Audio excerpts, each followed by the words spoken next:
Hello guys, good morning. Welcome back on Forma Educational Hub. In this video, we will discuss about the Carnot cycle and the process of the Carnot engine. हाँ जी, तो last lecture के अंदर हमने Karnaugh जो engine होता है उसके बारे में जस्ट इंट्रोडक्शन पढ़ा था कि उसके क्या पार्ट्स होते हैं, कार्नो इंजन का क्या मीनिंग है, किस टाइप से एक थ्योरेटिकल एक सैद्धांतिक आइडिया डेवलप किया गया और कार्नो नाम का जो साइंटिस्ट था उसने ये सारी चीज़ें बताई कि आप एक ऐसा इंजन बना सकते हो थ्योरेटिकली। प्रैक्टिकली इतना पॉसिबल नहीं है जैसे इन्होंने बताया। इन्होंने बोला थ्योरेटिकली एक ऐसा इंजन बनाइए जिसमें 4 स्टेप से गुजरते हुए हम लोग एक चक्कर कंप्लीट करें और इस तरीके से जो इंजन बनेगा हीट इंजन, इस इंजन की जो दक्षता होगी, efficiency, that will be maximum, अधिकतम होगी वो, है ना। और ये ऐसा इंजन बना है, इसको कार्नो इंजन बोलते हैं। और ये जो ऐसा चक्कर बनता है 4 स्टेप्स को कंप्लीट करते हुए जो साइकिल बनता है इसको बोलते हैं कार्नो साइकिल, कार्नो चक्र। इससे पहले हमने काफ़ी सारी चीज़ें पढ़ ली, इसके पार्ट्स वगैरह। अब जो पार्ट्स पढ़े ना उनके बारे में मैं थोड़ा सा डिटेलिंग और कर देता हूँ, और वो ऐसा है। तो इसकी हम लोग जैसे हमने इसका पहले डेफिनेशन वगैरह लिख लिया, पार्ट्स वगैरह लिख लिए। अब इसकी जो वर्किंग है, कार्यविधि, उसके बारे में तो बात कर रहा हूँ मैं थोड़ा। कार्यविधि, वर्किंग। देखो कार्यविधि में मैं कुछ डायग्राम्स बना रहा हूँ। किस चीज़ के? एक थोड़ा सा ये ब्लॉक डायग्राम है, एग्जैक्टली ऐसे डायग्राम नहीं होते हैं। मैं फिर से बता रहा हूँ कि जैसे मैंने 4 चीज़ें बताई कि सिंक होता है, सोर्स होता है, मटेरियल होता है और एक स्टैंड होता है। तो उस टाइप से मैं 4 एक ब्लॉक डायग्राम बना देता हूँ कि इस टाइप से होते हैं। एक तो देखो,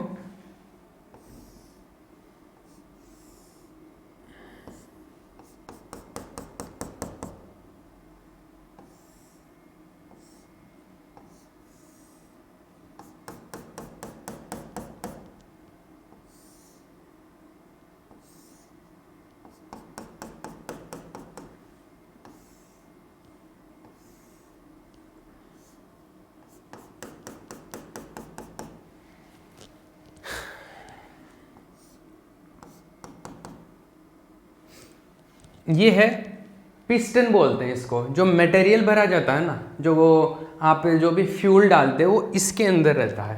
पिस्टन को हम ऊपर नीचे कम ज़्यादा करेंगे तो इसका आयतन चेंज होगा, वॉल्यूम चेंज होगा। वॉल्यूम चेंज होगा तो प्रेशर भी चेंज होगा। किसी पर्टिकुलर टाइम पे टेम्परेचर कांस्टेंट रहेगा, कभी रुद्धोष्म अभिक्रिया होगी, कभी कौन सी अभिक्रिया होगी, वो अलग अलग प्रक्रिया हो सकती है। ठीक है, तो ये जो है ये सारे, इनसे क्या होता है, हीट बाहर नहीं जाती है। ये एडियाबेटिक है सारे, इनसे हीट बाहर नहीं जाती है। ये ऐसा लाइनिंग बनाने का मतलब है कि ये हीट का कंडक्शन नहीं करते, हीट इंसुलेटर होते हैं, मतलब कि ऊष्मा के चालक नहीं होते। ये जो ऐसा जहां पर भी बनाया है मतलब ये ऊष्मा के चालक नहीं होते। हीट इंसुलेटर, हीट इंसुलेटर, ऊष्मा के कुचालक, ऊष्मा कुचालक है ये। जहां पे भी ऐसी दीवार दिखे इसका मतलब है कि इधर से हीट पास नहीं हो सकती, ये है ना।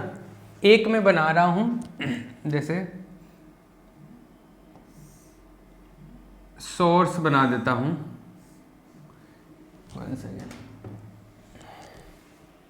हेलो, हाँ जी, नमस्कार।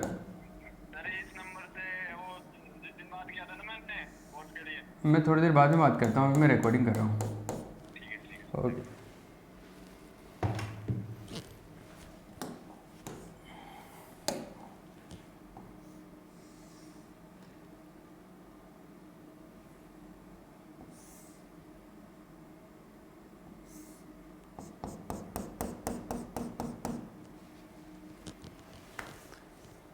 ये एक तरीके से मैं बना रहा हूँ। ये हो गया, मान लो सोर्स हो गया, स्रोत हो गया, ये सोर्स हो गया, स्रोत हो गया, क्या हो गया, स्रोत। इसको मैं ये इधर नहीं बना के इधर बना देता हूँ, एक सेकेंड। ये ब्लॉक डायग्राम है, एग्जैक्टली ऐसा नहीं होता, फिर से बता रहा हूँ मैं। ये एक तरीके से ब्लॉक डायग्राम है अंडरस्टैंडिंग के लिए। अभी कैसे ये काम करेगा ये समझ में आ जाएगा। ठीक है, एक होता है सिंक होता है, मैं सिंक को ऐसा बना देता हूँ।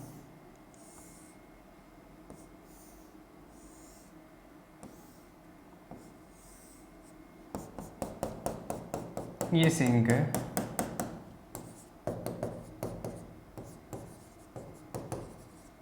एक स्टैंड है ना, स्टैंड का क्या मीनिंग है?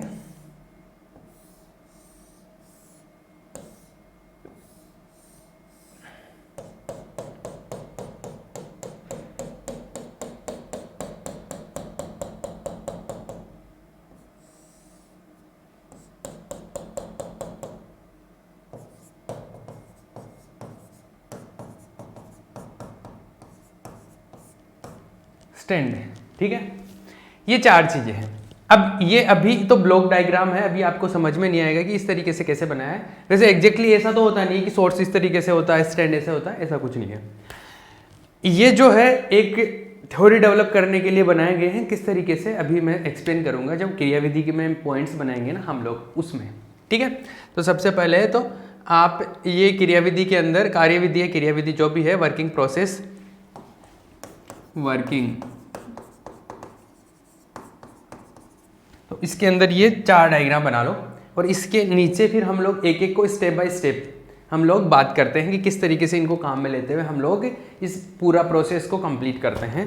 तो समझो इसको, देखो पॉज करके ये कॉपी कर लेना, ठीक है। अब समझो ऐसा है,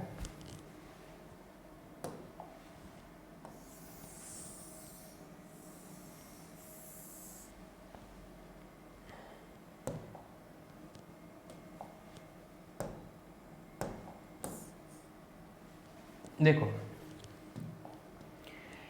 हमने ये बताया कि जो पूरा प्रोसेस है जिसके अंदर कार्य होता है, वर्क डन जिसमें होता है, हम लोग हीट लेते हैं और उसको क्या करते हैं, वर्क डन में कन्वर्ट करते हैं। बाकी का जो रिमेनिंग हीट होता है वो हम लोग सिंक की तरफ भेज देते हैं। ये अपना पूरा प्रोसेस होता है।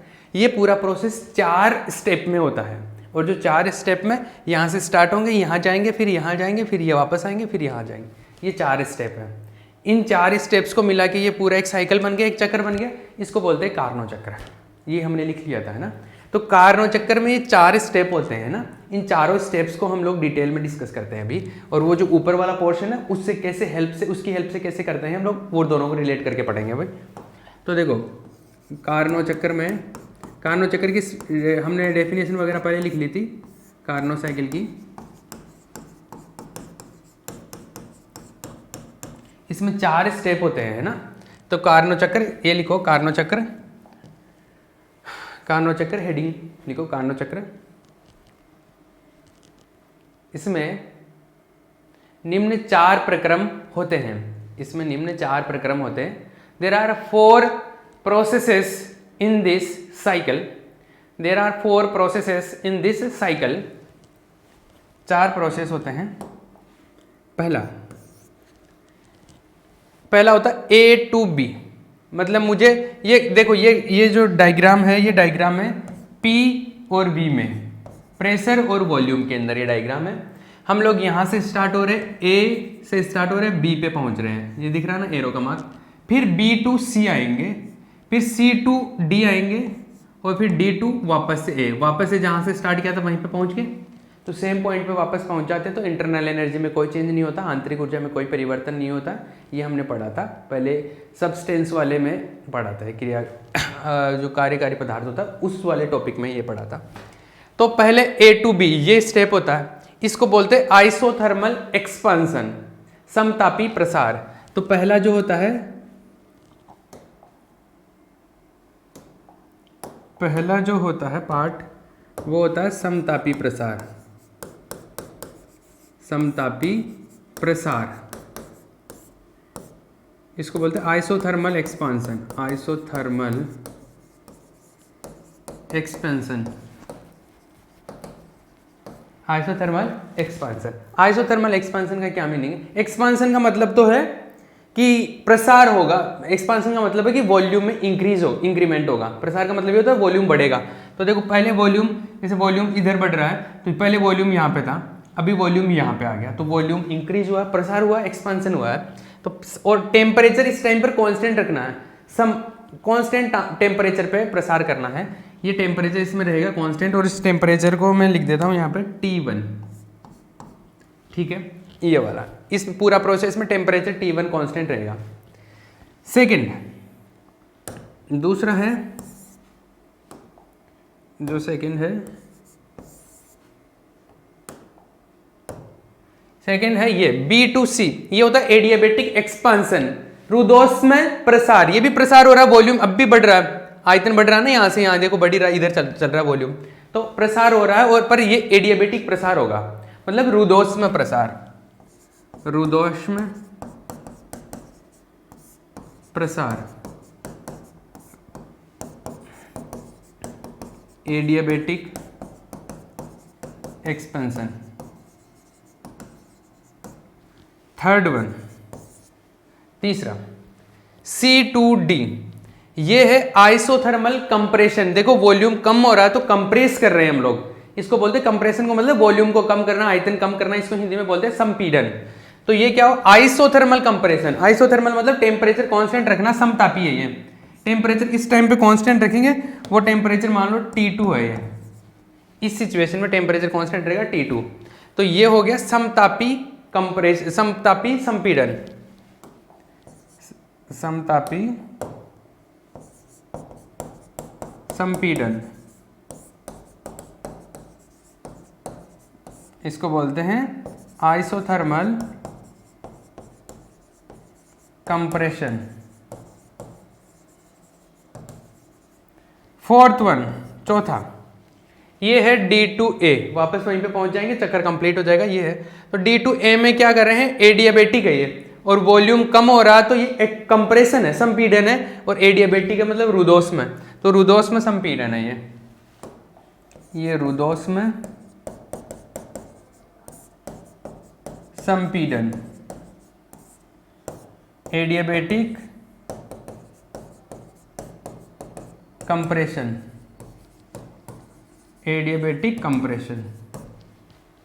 ठीक है, ये चार प्रोसेस को कंप्लीट करते हुए एक चक्कर पूरा होता है। अब इन एक एक जो प्रोसेस है इनको हम लोग डिटेल में डिस्कस करेंगे। इस टाइम पे टेम्परेचर कांस्टेंट है, देखो मैं ये जो पॉइंट है ये इस अवस्था में है, पहले इस अवस्था में रहता है, ये इस अवस्था में रहता है। तो यहाँ पर मान लो प्रेशर है PA, वॉल्यूम है VA, और टेम्परेचर है TA, कितना है TA। यहाँ पर इस पॉइंट पर है प्रेशर है PB, वॉल्यूम है VB, टेम्परेचर है TB। ठीक है, इस पॉइंट पे प्रेशर है PC, वॉल्यूम है VC, टेम्परेचर है TC। यहाँ पर है प्रेशर है PD, वॉल्यूम है VD, और टेम्परेचर है TD। ठीक है, क्लियर है? ठीक है, अब देखो ये सारी चीजें आ गई। आइसोथर्मल एक्सपांशन को बोलते हैं समतापी प्रसार, ये है रुदोष्म प्रसार, और ये है समतापी संपीड़न, और ये है रुदोष्म संपीड़न। ये तो चारों नाम ये यहाँ से लिख लेना, इंग्लिश वाले इसके साथ में इंग्लिश में लिख लेना, हिंदी वाले हिंदी में लिख लेना। ठीक है, ये डायग्राम छाप लो, क्लियर है? अब देखो एक एक स्टेप में जो वर्क डन होता है, टोटल कार्य कितना होता है, एफिशिएंसी कितनी आएगी, वो सारा हम लोग मैथमेटिकल कैलकुलेशन अब स्टार्ट करते हैं। तो एक एक स्टेप को हम लोग पढ़ेंगे, समतापी प्रसार को डिस्कस करते हैं सबसे पहले। तो ये छाप लो यहाँ पे पहुँच करके, एंड लेट्स टॉक अबाउट समतापी प्रसार, आइसोथर्मल एक्सपांसन। तो देखो पहला आइसोथर्मल एक्सपांसन, समतापी प्रसार, पहला समतापी प्रसार, आइसोथर्मल एक्सपांसन।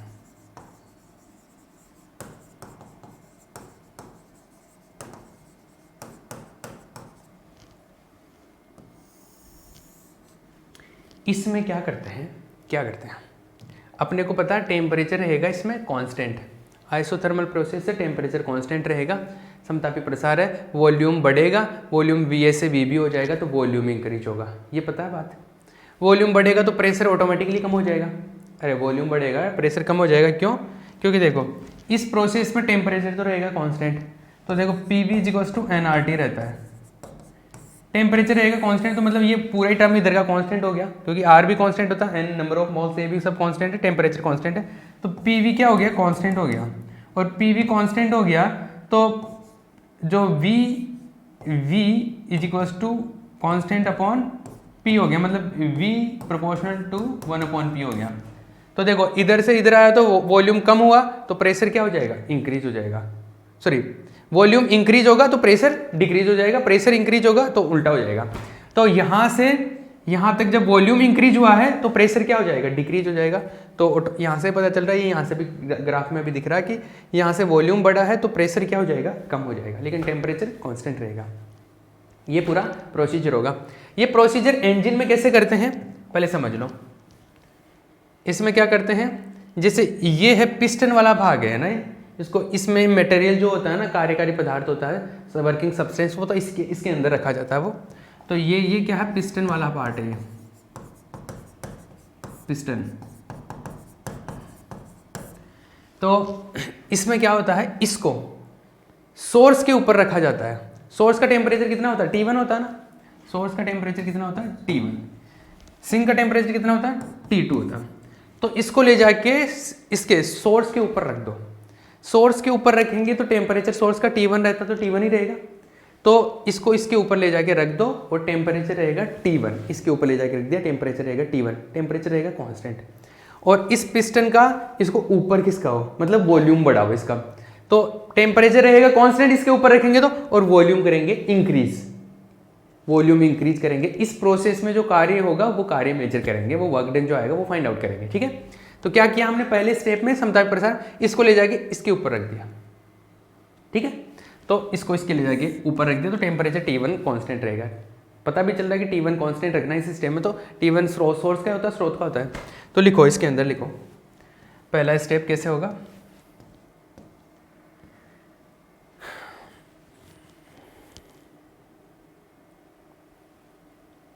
इसमें ऐसे भी लिखा जाता है कि पिस्टन को हम लोग स्रोत के ऊपर रख देते हैं, या ऐसे भी लिखा जाता है कार्यकारी पदार्थ को, कार्यकारी भाग को। तो लिखो, इसमें कार्यकारी भाग को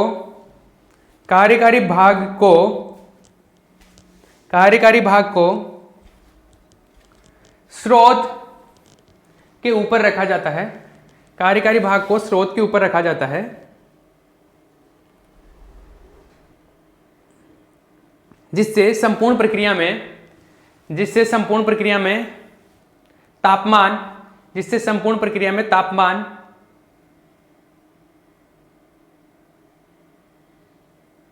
T1 नियत बना रहता है। तापमान T1 नियत बना रहता है तथा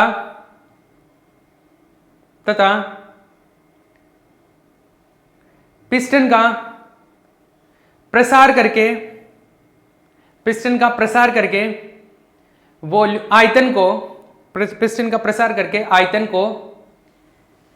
को VA से VB तक बढ़ाया जाता है। VA से VB तक बढ़ाया जाता है। VA से VB तक बढ़ाया जाता है। इंग्लिश में लिख लो, in this process the working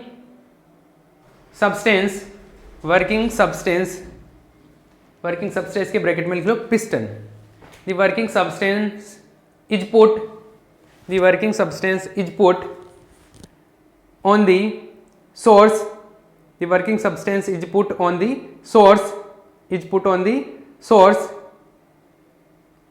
and it is expanded from the volume VA to VB, from the volume VA to VB। ठीक है, in the complete process, in the whole process temperature T1 remains constant,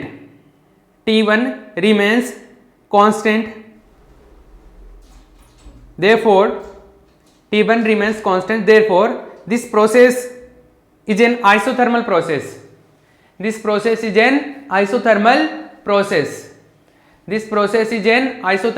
process। Clear? चलो, इतनी बात समझ आई कि हमने क्या किया, इसको सोर्स के ऊपर रख दिया, तो सोर्स का जो टेम्परेचर है उतना टेम्परेचर इसका कांस्टेंट रहेगा, उतना टेम्परेचर मेंटेन रहेगा पूरा प्रोसेस में, और हम लोग पिस्टन को ऊपर की तरफ खिसकाते हैं तो वॉल्यूम क्या होगा, इंक्रीज होगा, तो VA से VB तक जाएगा। क्लियर है? इस पूरे प्रोसेसर में देखो टेम्परेचर कांस्टेंट है, समतापी है, तो समतापी के अंदर आंतरिक ऊर्जा में परिवर्तन जीरो होता है, इंटरनल एनर्जी में जो चेंज होता है वो जीरो होता है। तो समतापी प्रोसेस में अब देखो टेम्परेचर कांस्टेंट है, ताप टेम्परेचर T1 इज नियत कांस्टेंट है इस पूरे प्रोसेस में, टेम्परेचर कांस्टेंट है, इसका मतलब dt जो होगा टेम्परेचर में चेंज वो जीरो होगा, तो इन आंतरिक ऊर्जा में परिवर्तन du जो होता है वो NCV dt होता है, तो वो क्या हो जाएगा, जीरो हो जाएगा, आंतरिक ऊर्जा में कोई परिवर्तन नहीं होगा, इंटरनल एनर्जी में no change in internal energy, आंतरिक ऊर्जा में परिवर्तन, change in internal energy,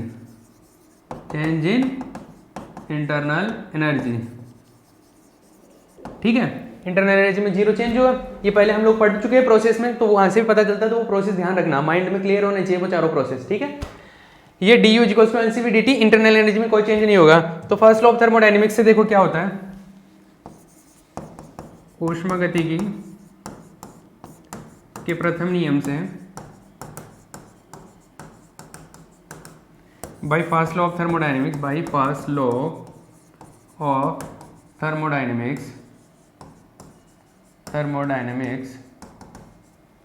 first law of thermodynamics, dq is equals to du plus dw, ये होता है, du जीरो हो गया तो dq is equals to dw, ठीक है,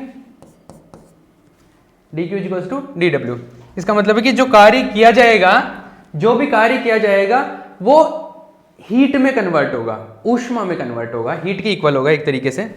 तो ऐसा है Q1, अगर मैं टोटल ये कैलकुलेट करूं तो आप एक काम करो, ये इसको तो Q कर देता हूं और ये हो गया टोटल जो आएगा वो W आ जाएगा dW, ठीक है, dW जो वर्क डन कैलकुलेट कर लेते हैं हम लोग, वर्क डन dW, तो ये होगा PdV, कैसा होता है वर्क डन PdV, और PdV में ऐसा है, वैसे तो आइसोथर्मल प्रोसेस है तो मैं डायरेक्ट भी फॉर्मूला लगा सकता हूँ, लेकिन इसमें ज़्यादा लफड़ा नहीं होता, तो सिंपली होता है ये, तो मैं इसको ऐसे कर सकता हूँ। आइसोथर्मल प्रोसेस में कार्य का क्या होता है formula,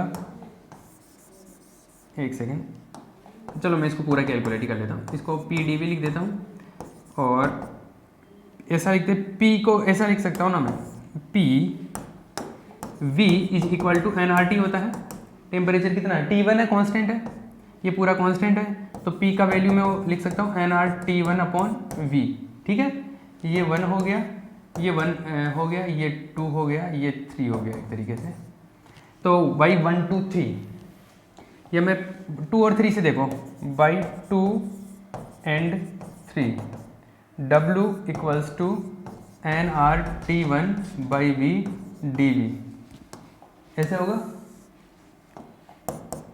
W equals to nRT1 dV by V, nRT1 ln, volume देखो VA से VB तक गया है ना, VA टू VB, तो ln V ये VA टू VB,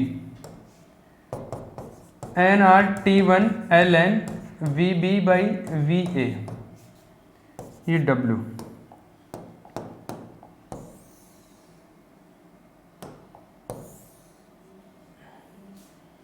ठीक है, क्लियर है, W equal to nRT1 ln VB by VA, ये कार्य हुआ पहली प्रोसेस में, समतापी प्रसार में इतना कार्य हुआ। अब ये कार्य धनात्मक होगा, ऋणात्मक, पॉजिटिव होगा कि नेगेटिव, ये देखो, इसका वैल्यू पॉजिटिव आएगा कि नेगेटिव, इसका वैल्यू आएगा पॉजिटिव, देखो VB वॉल्यूम VB बड़ा होता है ना, VA से VB बड़ा, तो ये पूरा पॉजिटिव, तो ये पूरा पॉजिटिव आएगा, W पॉजिटिव है, इसका मतलब देखो यहां से वर्क डन पॉजिटिव आ गया, वर्क डन पॉजिटिव आ गया, तो Q भी पॉजिटिव आएगा, इसका मतलब Q पॉजिटिव का मतलब समझ रहे हो, Q पॉजिटिव का मतलब है कि सिस्टम के अंदर हीट आएगी, पॉजिटिव का मतलब है सिस्टम के अंदर हीट आएगी, मतलब कार्यकारी पदार्थ के पास हीट आएगी और वो हीट हमने कहाँ से ली, स्रोत से। तो जो सोर्स से जो हीट लेते हैं ना Q1, वो कार्यकारी पदार्थ के पास में आ गई। ये जो कार्यकारी पदार्थ है, जो वर्किंग सब्सटेंस है, उसके पास में Q1 हीट आ गई। तो ये Q1 हीट है, कितनी है, Q1 हीट है। तो ये हीट ली गई है, मतलब इतनी स्रोत से ऊष्मा लेता है। जो सोर्स से हीट ली जाती है वो ये है, स्रोत से ली गई ऊष्मा है। जिसने नहीं छापा है इसको पॉज करके छाप लेना भैया, ठीक है, क्लियर, छाप लेना इसको पॉज करके। आगे मैं बढ़ता हूँ। तो स्रोत से जो ऊष्मा ली जाती है वो ये है। अतः Q1 is equals to W equals to nRT1 ln VB/VA। ये हो गया Q1 आ गया, स्रोत से ली गई ऊष्मा, स्रोत से ली गई ऊष्मा, heat taken from the source, heat taken from the source, ठीक है, क्लियर, यही बात समझ। First step complete. सेकेंड, एक बार मैं टाइम देख लेता हूँ, फिर हम लोग इसको कंटिन्यू करते हैं। अच्छा, ये टाइम ऑलमोस्ट फिनिश हो गया है, तो हम लोग जो बाकी का जो 3 स्टेप बचे हैं वो नेक्स्ट के अंदर करेंगे। तो हमारा प्रोसीजर क्या है, हम लोग ये चाह रहे हैं कि तीनों को हम लोग पहले चारों स्टेप से एक एक को सोल्व करते हुए हम लोग क्या करें, हीट कैलकुलेट कर ले, टोटल वर्क डन कैलकुलेट कर ले, फिर वर्क डन से हम लोग एफिशिएंसी कैलकुलेट करेंगे, इसकी दक्षता निकालेंगे, ठीक है। तो एक एक स्टेप को कंप्लीट करते हैं, ठीक है। एक स्टेप कंप्लीट हो गया, पहला समतापी प्रसार। अब रुद्धोष्म प्रसार आएगा, सेकंड एडियाबैटिक एक्सपेंशन, ठीक है। पहला कंप्लीट हो गया, सेकंड की बात करेंगे नेक्स्ट लेक्चर के अंदर, ठीक है।